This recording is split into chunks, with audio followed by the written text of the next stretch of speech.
안녕하십니까 여러분. 오늘은 마음이 무거운 이야기이지만 우리가 반드시 함께 생각해야 할 주제를 나누려고 합니다. 요즘 뉴스 보셨습니까? 듣기만 해도 가슴이 철렁 내려앉는 이야기들, 특히 어린아이에게 끔찍한 일을 저지르는 아주 악한 사람들 이야기.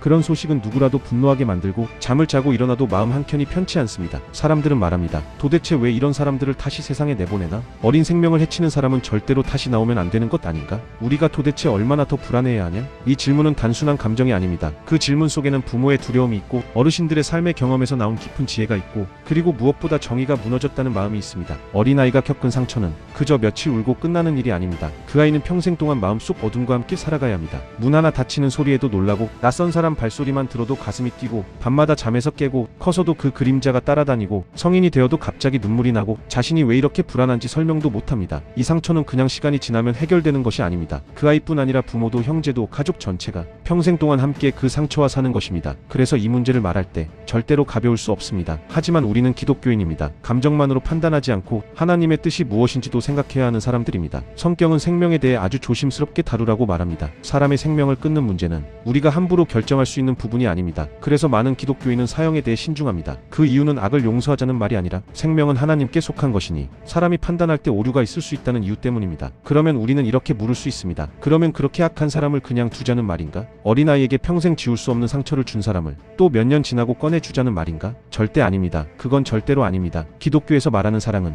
악을 덮어주고 죄를 가볍게 만드는 사랑이 아닙니다. 성경은 분명히 말합니다. 악은 악이라고 말하라. 약한 사람을 먼저 보호하라. 정의가 세워져야 나라가 든든하다. 즉 사랑과 정의는 서로 반대가 아닙니다. 오히려 함께 가야 하는 것입니다. 그래서 기독교인은 이렇게 말합니다. 사형은 신중하게 접근해야 하지만 그렇다고 해서 흉악범을 세상에 내보내라는 말은 아니다. 생명은 남겨두되 다시는 사회에 발을 들여놓지 못하게 해야 한다. 그게 바로 영구격리입니다. 영구격리는 어렵고 복잡한 말 같지만 뜻은 아주 쉽습니다. 그 사람을 평생 사회에서 분리해 다시는 누구에게도 해를 끼치지 못하게 한다. 밖에 나오지 못하도록 철저히 막는다. 우리 아이들과 손주들이 다시는 그런 위험을 겪지 않게 한다. 이게 바로 영구격리입니다. 이건 미움이 아니라 보호입니다. 이건 폭수가 아니라 상식입니다. 이건 분노가 아니라 책임입니다. 특히 어린아이를 대상으로 한 악한 행동은 다른 어떤 범죄와도 비교할 수 없습니다. 그건 단순한 실수가 아닙니다. 그 사람의 마음속 깊은 나쁜 성향이 드러난 것입니다. 그런 사람은 상담 몇 번으로 바뀌지 않습니다. 치료 몇 달 받는다고 바뀌지 않습니다. 시간이 흐른다고 변하지도 않습니다. 사람은 그렇게 쉽게 바뀌는 존재가 아닙니다. 어르신들은 더 잘 아시잖아요.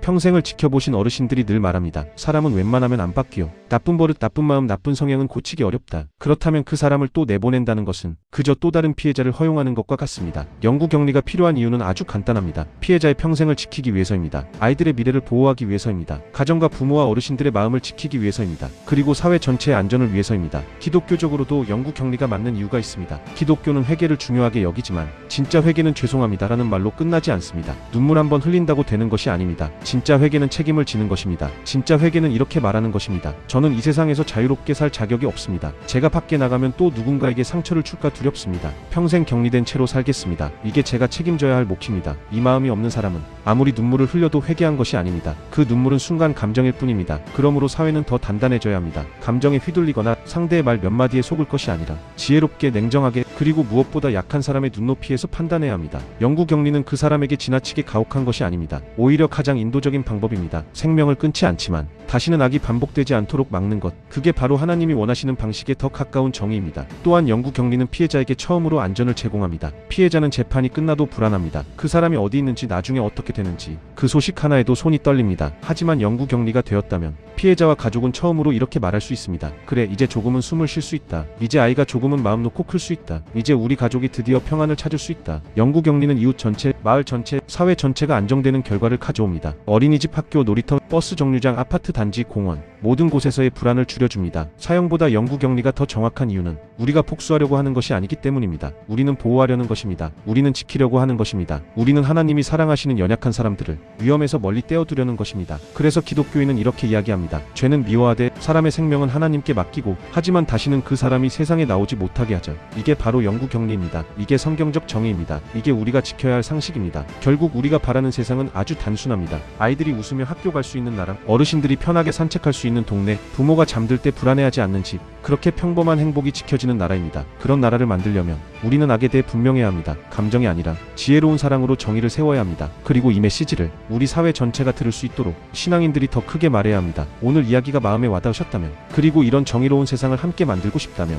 영상 끝까지 함께 해주시고 앞으로도 이런 이야기 놓치지 않으시도록 구독과 좋아요 한번 부탁드립니다. 여러분의 응원이 저에게 정말 큰 힘이 됩니다. 함께 정의를 지키고 함께 약한 이웃을 보호하고 함께 안전한 세상을 만들어 갑시다.